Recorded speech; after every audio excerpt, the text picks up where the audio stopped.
இந்த top stitch பண்ண இவ்வளோ செலவாகும்னு சொல்லி நான் சுத்தமாக எக்ஸ்பெக்ட் பண்ணவே இல்லை. பட் இந்த மெட்டீரியல் எடுத்து 1 இயர் ஆகுது. இப்போ தான் எனக்கு டைமும் கிடச்சிருக்கு, ஸ்டிச் பண்ணுறதுக்கான சான்ஸும் கிடச்சிருக்கு. ரேண்டமாக மொபைல் யூஸ் பண்ணிட்டு இருக்கும்போது தான் நான் ஒரு வீடியோ பார்த்தேன். டி நகரில் 1 ஹவரில் டாப் ஸ்டிச் பண்ணி கொடுக்குறாங்கன்னு சொல்லி போட்டிருந்தாங்க. அப்புறம் அது ரிலேட்டடாக சர்ச் பண்ணி பார்த்ததில் ஒருத்தவங்க ஒரு ப்ரைஸ் போட்டிருந்தாங்க ஒரு ஷாப்லேயும்.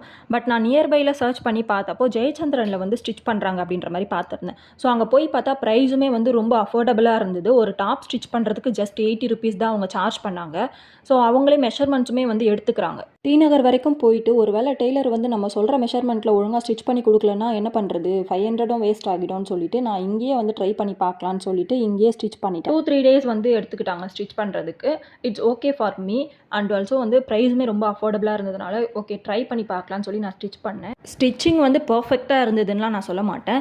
பட் எல்லா டெய்லரும் வந்து நம்ம ஒரு மெஷர்மெண்ட் கொடுத்தா அவங்க ஒரு மெஷர்மெண்ட்டில் வந்து ஸ்டிச் பண்ணி கொடுப்பாங்க. அதுக்கப்புறம் ஆல்ட்ரேஷன்லாம் பண்ணால் தான் நம்மளுக்கு அது வந்து ஒரு பர்ஃபெக்டான ஒரு ஃபிட்டாக இருக்கும். ஸோ அதே மாதிரி தான் இங்கேயும் இருந்தது. அதுக்கப்புறம் நான் ட்ரை பண்ணி பார்த்துட்டு லூஸாக இருக்குன்னு சொல்லியிருந்தேன். அதுக்கப்புறம் ஆல்ட்ரேஷன் ஒர்க்கும் பண்ணி கொடுத்துட்டாங்க. 80 ருபீஸில் இப்போ ஒரு டாப் ஸ்டிச் பண்ணி கொடுக்குறாங்கன்றனாலே ஒரு பெரிய விஷயமா தான் இருக்குது. இது பெய்ட் ப்ரமோஷன்லாம் எதுவும் கிடையாது. ஸோ